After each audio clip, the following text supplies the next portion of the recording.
थक कर ना बैठ ए मंजिल के मुसाफिर, थक कर ना बैठ ए मंजिल के मुसाफिर, मंजिल भी मिलेगा और मिलने का मज़ा भी आएगा। दोस्तों, हम बात करते हैं, जिस तरह आप जानते हैं कि मेहनत करने वाले कभी असफल नहीं होते हैं और मेहनत कभी बेकार नहीं जाती है। और मंजिल जो है उसी को के ऊपर मरती है, यानी जान लुटाती है जो मेहनत करते हैं। जो कठिन परिश्रम करते हैं मंजिल उसी को मिलते हैं, और अपने माँ बाप की सपनों को पूरा करने के लिए जो ज़्यादा से ज़्यादा मेहनत करते हैं और अपनी काबिलियत की ओर बढ़ते हैं, मंजिल उसी को साथ देती है और उसी पर जान लुटाती है। तो बात करते हैं दोस्तों आज की क्लास की, बहुत ही ज़्यादा मोस्ट इम्पोर्टेंट होने वाले हैं। पिछली क्लास की तरह शॉर्ट वीडियो में हम बात करेंगे, करंट अफेयर का निपटारा करेंगे, जो किसी भी एग्ज़ाम के में आने के लिए के में प्रबल संभावना है, तो किसी भी एग्ज़ाम में छप सकते हैं। यहाँ से आपको एक ना एक क्वेश्चन जरूर देखने को मिल सकते हैं। तो सबसे पहले आप सभी को गुड मॉर्निंग, राम राम, जय श्री कृष्ण, राधे राधे, जय महाकाल। तो आज की क्लास की हम मोटिवेशन लाइन की बात करें तो चलता हूँ शनि बाबा की छाया में, चलता हूँ शनि बाबा की छाया में, और उनका ही आशीर्वाद है, बाकी तो धन दौलत का जंजाल है। बिल्कुल ही सही है। तो मोह माया है इस दुनिया में और धन दौलत का ही जंजाल है।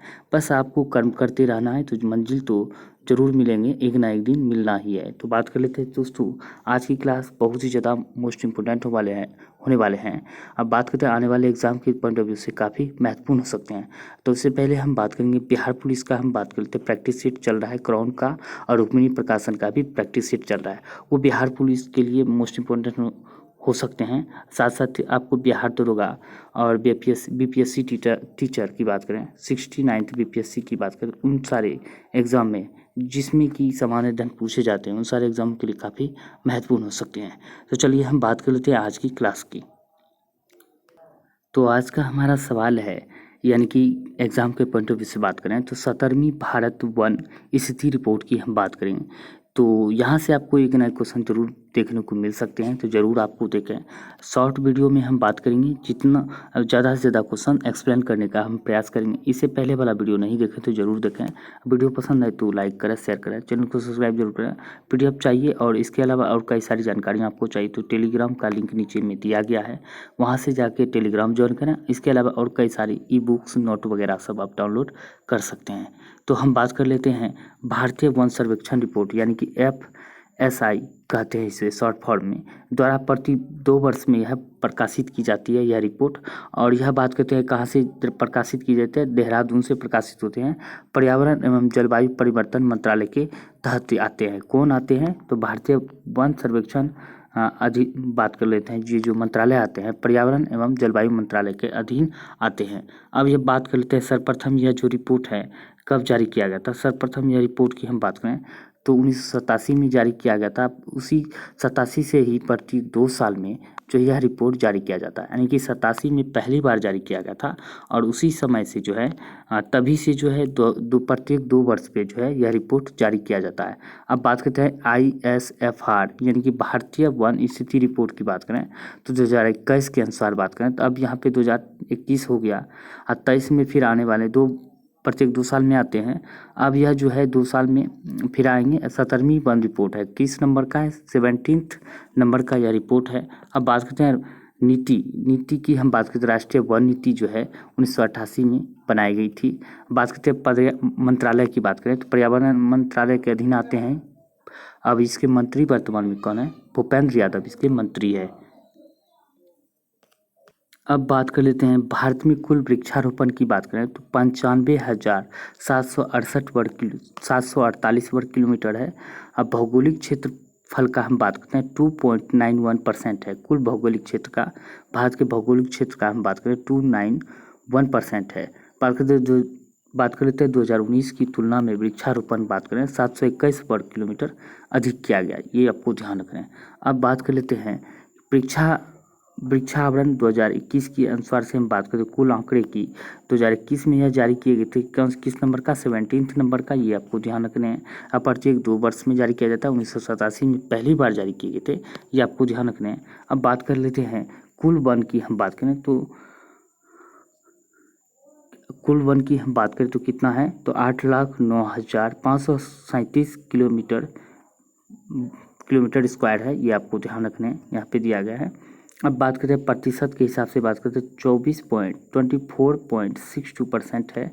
अब वृद्धि की बात करते हैं 2261 है, यानी कि 2261 किलोमीटर स्क्वायर जो है वृद्धि किया गया है 2021 में। अब बात कर लेते हैं भारत में वन आवरण की, हम बात करें 2021 में कितना है, यहाँ पे देख सकते हैं 7,13,789 वर्ग किलोमीटर जो है वन क्षेत्र है।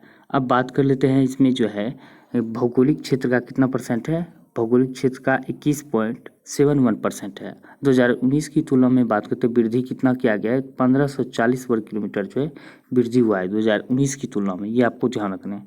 अब बात करते हैं क्षेत्रफल के अनुसार, बात करते हैं सर्वाधिक वन आवरण वाला राज्य की बात करें, यहाँ पे दिया गया है मध्य प्रदेश है, सर्वाधिक वन आवरण वाला राज्य यहाँ पे देख सकते हैं दिया गया है। और अरुणाचल प्रदेश है दूसरे नंबर पर, तीसरे नंबर पर छत्तीसगढ़ है वन के मामले में। सर्वाधिक वन जो है मध्य प्रदेश में, क्षेत्रफल के अनुसार से बात करें टाइगर स्टेट भी कहा जाता है मध्य प्रदेश को, ये भी आपको ध्यान रखना है। अब यहाँ पे दिया गया सबसे कम वन आवरण, क्षेत्रफल के अनुसार सर्वाधिक सबसे कम वन आवरण वाला राज्य की बात करें, सबसे कम हरियाणा है, उससे थोड़ा ज़्यादा पंजाब है, उससे थोड़ा ज़्यादा गोवा है। यानी कि हम बात करते हैं बढ़ते क्रम में दिया गया सबसे कम हरियाणा है, उसके बाद उससे थोड़ा ज़्यादा पंजाब, उससे ज़्यादा थोड़ा ज़्यादा गोवा है, ये आपको ध्यान रखना है। सबसे कम और सबसे ज़्यादा ये आपको ध्यान रखना है मध्य प्रदेश। अब यहाँ पे आती है बात की सर्वाधिक वन वृद्धि के मामले में भी आपको पूछ सकते हैं, तो वृद्धि के मामले में हम बात कर लेते हैं क्या हो जाएगा, यहाँ पे देख सकते हैं वृद्धि में दिया गया है। वृद्धि करने वाले राज्यों की हम बात करें तो ये खूब ज़्यादा इंपॉर्टेंट हो जाते हैं, ये आपको ध्यान रखना है। सर्वाधिक वन वृद्धि वाले राज्यों की बात करते हैं, आंध्र प्रदेश है 647 किलोमीटर स्क्वायर वृद्धि हुआ है, उसके बाद तेलंगाना है और उड़ीसा है। वृद्धि के मामले में जो है ये आपको याद रखना है। अब बात करें नुकसान वाले राज्यों की हम बात करें तो कम वृद्धि वाले राज्य जिसमें नुकसान हुए हैं अरुणाचल प्रदेश, मणिपुर, नागालैंड है, ये आपको ध्यान रखना है। उससे भी ज़्यादा मोस्ट इंपॉर्टेंट हो जाते हैं क्वेश्चन सर्वाधिक वन आवरण प्रतिशत वाले राज्य व कैंसर प्रदेश। सर्वाधिक प्रतिशत के मामले में अगर वृद्धि हुआ है तो मिजोरम में हुआ है, ये आपको ध्यान रखना है। अगर क्षेत्रफल में पूछे तो मध्य प्रदेश, सबसे कम क्षेत्रफल में वृद्धि वाले तो हरियाणा, और प्रतिशत में बात करें तो सबसे ज़्यादा मोस्ट इंपोर्टेंट हो जाते हैं VVI कर सकते हैं, VVI ये मिजोरम है। कितना परसेंट वृद्धि किया है, 84.53% जो वृद्धि किया है। उसके बाद अरुणाचल प्रदेश है, मेघालय है, ये आपको ध्यान रखना है।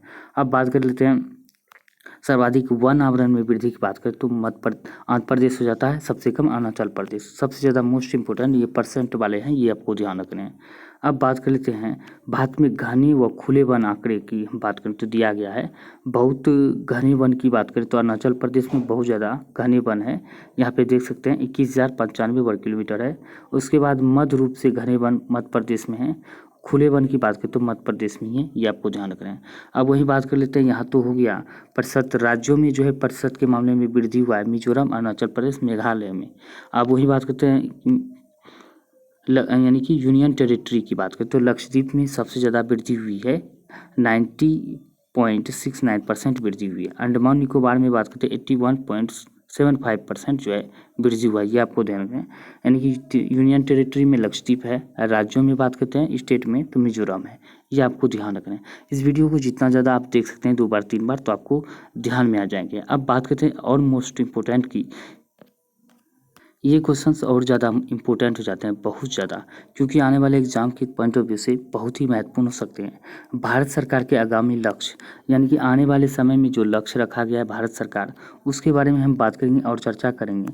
यहाँ से आपको गारंटी के साथ हम कह सकते हैं 1 नंबर आपको जरूर पक्का मिल सकते हैं, तो ये आपको ध्यान रखने हैं। तो चलिए हम इसको रिवाइज करेंगे, जितना ज़्यादा आप रिवाइज करोगे उतना ज़्यादा आपके लिए बेहतर हो सकते हैं। तो बात करते हैं ब्रॉड गेज रूट को 100% विद्युतीकरण करने का लक्ष्य कब तक रखा गया है, ब्रॉड गेज रूट को तो 2023 तक में जो है 100% विद्युतीकरण कर दिया जाएगा। अब बात करते हैं, ये आपको कमेंट करके बताना है कौन सा रेलवे जोन है जो सबसे पहले जो है 100% विद्युतीकरण का लक्ष्य हासिल करने में माहिर, यानी कि पहले स्थान पर है, कौन सा रेलवे जोन, ये आपको ध्यान रखना है, बताने हैं कौन सा रेलवे जोन है, कमेंट करके जरूर बताना है। अब यहीं पे बात कर लेते हैं पूर्वोत्तर के सभी राज्यों की राजधानी को रेल नेटवर्क से जोड़ना है, 2023 का लक्ष्य रखा गया है। उर्वरक क्षेत्र में आत्मनिर्भर बनने का लक्ष्य की बात करें 2023 तक है। दिल्ली मुंबई एक्सप्रेसवे को पूरा करने का लक्ष्य 2023 तक है। कृषि में शून्य डीजल उपयोग तथा नवीकरणीय ऊर्जा इस्तेमाल की बात करें 2024 तक लक्ष्य रखा गया है। सबके लिए आवास मुहैया कराना पहले लक्ष्य 2022 निर्धारित था, लेकिन अब इसे बढ़ाकर 2024 कर दिया गया है। सभी के लिए आवास योजना की बात करें तो 2024 तक का लक्ष्य रखा गया है। बात करें डिजिटल इंडिया लॉन्च यानी कि डिजिटल रेडियो लॉन्च करने का लक्ष्य की बात करें तो 2024 रखा गया है। हर घर नल से जल यानी कि स्वच्छ जल आपूर्ति के लक्ष्य 2024 तक है। भारतीय अर्थव्यवस्था को $5 ट्रिलियन इकोनॉमी बनाने का लक्ष्य की बात करें 2024-25 तक में है। $5 ट्रिलियन बनाने का लक्ष्य रखा गया है। भारतीय अर्थव्यवस्था को $1 ट्रिलियन डिजिटल इकोनॉमी का लक्ष्य की बात करें 2025 रखा गया है। और सभी गांवों को ऑप्टिकल फाइबर बिछाने का लक्ष्य 2025 रखा गया है, ये आपको ध्यान रखना है।